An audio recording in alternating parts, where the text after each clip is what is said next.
تو آپ نے فرمایا کہ میں تمہیں دجال کے بارے میں خبردار کر رہا ہوں۔ اچھا، اب کیا خبردار کیا ہے؟ کہ وہ کانا ہوگا سیدھی آنکھ سے، ٹھیک ہے؟ اب اس کے بعد جو جملہ لکھا ہے وہ بڑا عجیب ہے۔ وہ کیا ہے؟ وَإِنَّ رَبُّكُمْ لَيْسَ بِأَوْرَى، کہ دجال تو کانا ہے لیکن تمہارا رب کانا نہیں ہے۔ یہ کیا بات ہوئی؟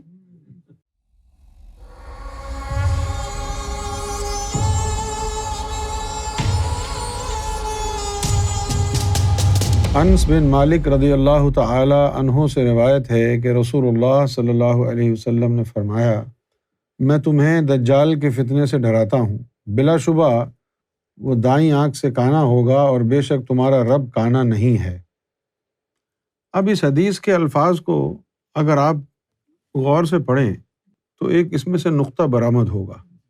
انذرکم الدجال، میں تمہیں دجال کے بارے میں خبردار کر رہا ہوں۔ ڈرانا نہیں ہے اس کا مطلب، خبردار کرنا ہے۔ انذرکم، جیسے وہ نذیر ہے نا، نذیر کا مطلب ڈرانے والا نہیں ہے، وارنر، خبردار کرنے والا۔ تو آپ نے فرمایا کہ میں تمہیں دجال کے بارے میں خبردار کر رہا ہوں۔ اچھا، اب کیا خبردار کیا ہے؟ کہ وہ کانا ہوگا سیدھی آنکھ سے، ٹھیک ہے؟ اب اس کے بعد جو جملہ لکھا ہے وہ بڑا عجیب ہے۔ وہ کیا ہے؟ وَإِنَّ رَبُّكُمْ لَيْسَ بِأَوْرَى، کہ دجال تو کانا ہے لیکن تمہارا رب کانا نہیں ہے۔ یہ کیا بات ہوئی؟ یہ کوئی بات ہوئی؟ یہ بات سمجھ میں کیوں نہیں آ رہی؟ جو مطلب ہم نے اس کا ظاہری طور پر سمجھا ہے اس وجہ سے سمجھ میں نہیں آ رہی۔ ہم نے کیا اس کا مطلب سمجھا ہے؟ ہم نے اس کا مطلب سمجھا ہے کہ ظاہری آنکھ سے کانا ہوگا، ہم نے یہ مطلب اس کا سمجھا ہے۔ اس لیے باقی والی بات ہماری سمجھ میں نہیں آ رہی کہ بھئی دجال کانا ہوگا تو اس سے رب کا کیا تعلق ہے کہ رب کانا نہیں ہے۔ اب دوسرا والا جملہ کب سمجھ میں آئے گا؟ جب پہلے والے جملے کی صحیح تشریح ہو جائے گی۔ یہ کانا ہونا ایک اشارہ ہے۔ جس طرح موسیٰ علیہ السلام کے دور میں ایک شخص تھا، اس کا نام تھا بلیم، باور، یعنی وہ بھی کانا تھا لیکن ظاہری طور پر کانا نہیں تھا وہ۔ پھر کانا کسے کہتے ہیں؟ علم کو بھی روشنی کہا جاتا ہے، اور علمان، علم دو طرح کے ہیں، ایک ظاہری علم اور ایک باطنی علم۔ یہ دو علم دو آنکھوں کی طرح روشنی دینے والے ہیں۔ اللہ تعالیٰ کی طرف سے ظاہری علم بھی آیا جو شریعت کہلایا، اللہ تعالیٰ کی طرف سے باطنی علم بھی آیا جو طریقت اور حقیقت کہلایا۔ دجال کانا ہوگا، اس کے پاس صرف ظاہری علم ایک علم ہوگا، اور تمہارا رب اس کے پاس دونوں علم ہیں، وہ کانا نہیں ہے۔ وہ قرآن میں لکھا ہوا ہوا ظاہر ہوا الباطن، یہ دو کہ رب کی طرف سے دونوں علم آئے ہیں، لیکن دجال کے پاس صرف ایک ہی آنکھ ہوگی، یعنی ایک ہی علم ہوگا۔ یہاں یہ مطلب۔ پھر لکھا ہوا ہے مکتوب بین عینہ، کاف فے رے، بین عینہ، اس کی آنکھوں کے بیچ میں لکھا ہوگا کاف فے اور رے۔ بھئی اگر کافر کے پیشانی پر کافر ہوگا تو مومن کے مومن ہونا چاہیے، منافق کے منافق ہونا چاہیے، ولی کے ولی لکھا ہونا چاہیے۔ تو لکھا تو ہوتا ہے لیکن وہ عام آدمی کو تو نظر نہیں آتا نا۔ یہ اس نقطے پر غور کریں کہ اگر عام آدمی کو اللہ تعالیٰ نے اتنی آسانی پیدا کر دی ہے کہ عام آدمی دجال کے آنکھوں کے بیچ میں کاف فے رے کفر لکھا دیکھے گا اور وہ سمجھ جائے گا کہ یہ کافر ہے، اس سے بچو، تو اللہ تعالیٰ کو چاہیے تھا کہ یہ پالیسی نبیوں اور رسولوں کے لیے بھی اپناتا تاکہ لوگ ان کو آسانی سے پہچان لیتے۔ کتنی مخالفتیں لوگوں نے کی، نبیوں کی، مرسلین کی، ولیوں کی۔ یا اللہ تعالیٰ نے یہ فیسلٹی صرف کفار کے لیے رکھی ہے کہ کافر کو پہچان لو تم، نبی کو نہ پہچانو، امام مہدی کو نہ پہچاننا، صرف دجال کو پہچان لینا، اس پہ ہم نے کافر لکھ دیا ہے، باقی سب ہستیاں جو میری طرف سے آئیں گی ان کے لیے میرے پاس قلم خشک ہو گیا، میں لکھ ہی نہیں سکا۔ تو یہ اسٹیمپ تو ہر بندے کے اوپر لگی ہوتی ہے، لیکن نظر کتنوں کو آتی ہے؟ اس کو تو اہل نظر دیکھ سکتے ہیں نا، اسی لیے حضور نے مومن کا لفظ لکھا ہے کہ مومن کو نظر آئے گا، مسلم کا کیوں نہیں لکھا؟ ٹھیک ہے۔ اچھا، اب دونوں حدیثیں ایک جگہ رکھتے ہیں کہ وہ دجال کی آنکھوں کے بیچ میں کافر لکھا ہوگا، اور دوسری حدیث کو بھی رکھ لیتے ہیں کہ دجال کے ہاتھ پہ 70,000 علماء مسلمان بیعت کریں گے۔ اب وہ 70,000 جو علماء ہوں گے وہ سالے کیا گھن چکر ہوں گے، جاہل ہوں گے کہ صاف ان کو کفر لکھا ہوا نظر آ رہا ہے دجال کی آنکھوں کے بیچ میں، سبز پگڑیاں پہننے والے، پھر بھی 70,000 عالم کفر نظر آنے کے باوجود بھی بیعت کر لیں گے اس کے ہاتھ پہ؟ تو سمجھ میں آتی ہے بات؟ تو یہ منظر جو ہے عام نہیں ہوگا نا، اہل نظر کے لیے ہوگا۔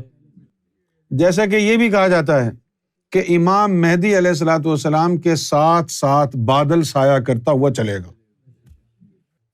اچھا، اب امام مہدی اگر انگلینڈ میں رہتے ہیں، یہاں تو بادل ہر وقت رہتے ہیں، تو یہ نشانی تو پوری نہیں ہوگی۔ تو یہ نشانی کہاں کے لیے؟ یہ نشانی یا تو پھر سعودی عرب کے لیے ہے جہاں بادل ہوتے ہی نہیں ہیں، یا پھر یہ نشانی باطنی ہے۔ پھر یہ بھی حدیث میں لکھا ہوا ہے کہ امام مہدی کے ساتھ ساتھ ایک فرشتہ اعلان کرتا ہوا چلے گا کہ یہ تمہارا امام مہدی ہے، اس کی اتباع کرو۔ اچھا، اب یہ فرشتوں کی آوازیں، جبریل کی آوازیں آپ کو آتی ہیں پہلے؟ یہ تمام چیزیں تو باطنی نظارہ ہے، خاص لوگوں کو دکھائی دے گا، عام لوگوں کو دکھائی تو نہیں دے گا نا یہ۔ تو حدیثوں میں زیادہ تر جو ہے اشارے آتے ہیں، لکھا کچھ اور ہوتا ہے، ان کا معنی کچھ اور ہوتا ہے۔ جس طرح قرآن مجید میں بھی کہیں ذکر آیا ہے کہ وہ کان والے تھے۔ کیا مطلب؟ صرف ان کے کان تھے، باقی سب کنکٹے تھے۔ دائیں ہاتھ والے، دائیں والے ہاتھ والے کون ہوتے ہیں بھائی؟ یہاں تک کہ انگریزی میں بھی استعمال ہوتا ہے، یہ لیفٹیز ہیں، یہ رائٹیز ہیں، پھر ایک فار رائٹ ہو گئے، پھر ایک فار لیفٹ ہو گئے، یعنی یہ اشارے ہیں۔ پھر قرآن میں لکھا ہوا ہے وَارْكَعُوا مَعَ الرَّاكِعِينَ، رکوع کرنے والوں کے ساتھ رکوع کرو۔ تو یعنی پوری نماز کا حکم نہیں ہے کیا؟ اب آپ نماز پڑھ رہے ہیں، اب آ گیا وقت رکوع، تو آپ سوچیں گے یار رکوع تو میں نے ان کے ساتھ کرنا ہے، رکوع کرنے والوں کے ساتھ، اور نماز توڑ کے پھر رکوع کرنے جائیں گے۔ تو معلوم یہ ہوا کہ اس کا کچھ اور مطلب ہے۔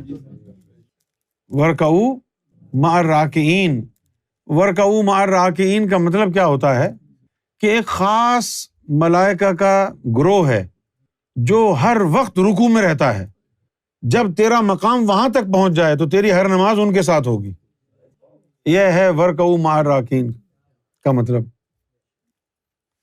اب تو وہ ساری حدیثیں غائب ہو گئی ہیں کتابوں سے، اب انہوں نے کیا تبدیلی کی ہے معلوم؟ اب یہ جو ہری پگڑی نیلی پگڑی والے ہیں، انہوں نے بڑا کام کیا اس کے اوپر، مولویوں نے بڑا کام کیا ہے۔ انہیں گزشتہ 30 سالوں میں جب سے ان کے سرکار کا پتہ چلا نا، تو انہوں نے بڑی حدیثوں میں تبدیلیاں کی ہیں۔ اب انہوں نے کیا کیا؟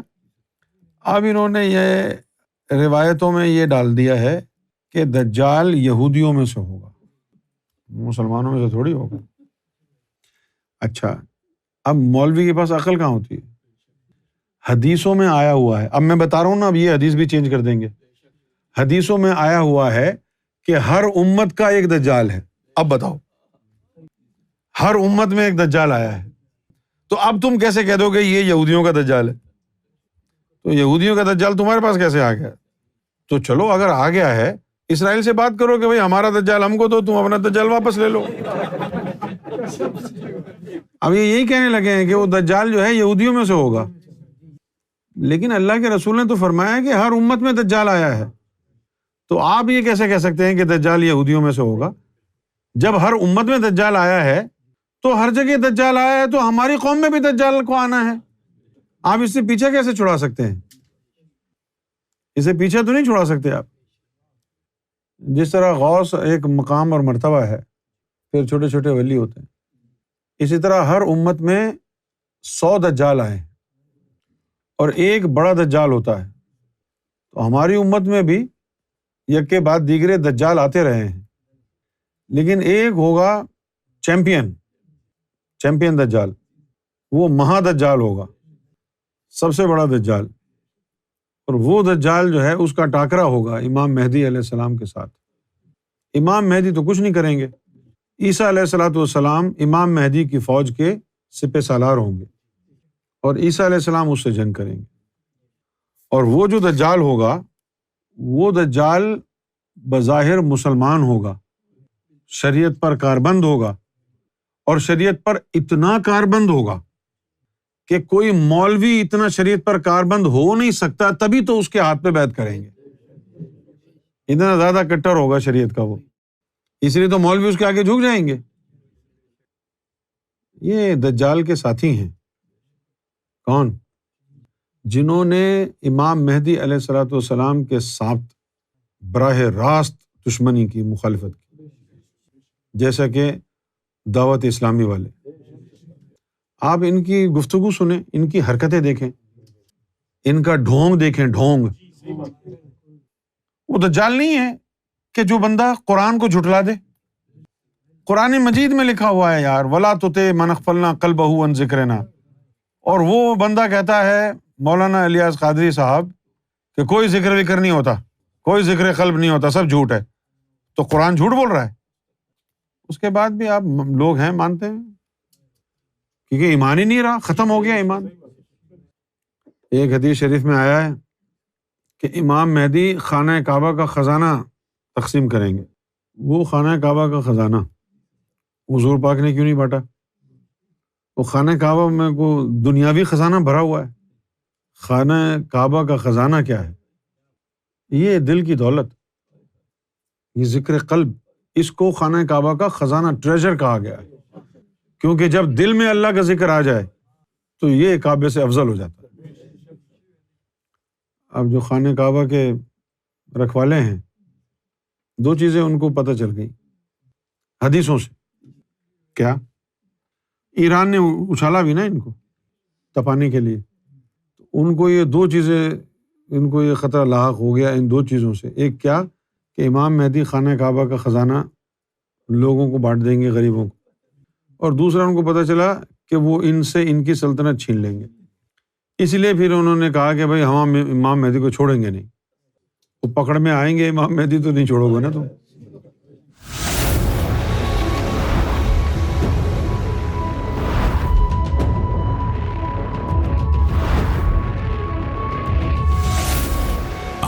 TV, the place to connect with God.